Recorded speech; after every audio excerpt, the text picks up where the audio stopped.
ఏదైతే కెనడా ప్రధానమంత్రి కాస్త యాగ్రెసివ్గానే ఆయన మామూలుగా మార్చిలో దిగిపోతాడన్నారు ఈ మధ్యనే ఆల్రెడీ వాళ్ళ పార్టీలో కూడా ప్రకటించుకున్నాడు.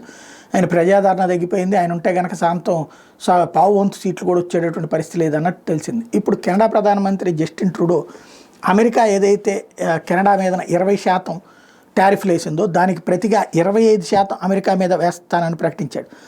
దీని మీదన వెటకారంగా ట్రంప్ స్పందించాడు.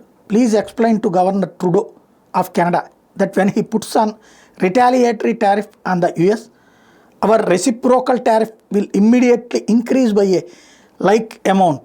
ఇది ఇప్పుడు మన మీదన ప్రతీకారంగా ఆయన పెనాల్టీ ఇది వేస్తానంటే కెనడా ప్రధానమంత్రికి చెప్పండి, మన గవర్నర్ అంటే కెనడాని బాగా అమెరికాలో కలుపుకుంటాను ఇంకొక పార్టీ కింద అన్నాడు కదా, అట్లాంటిది మాట అనమాట.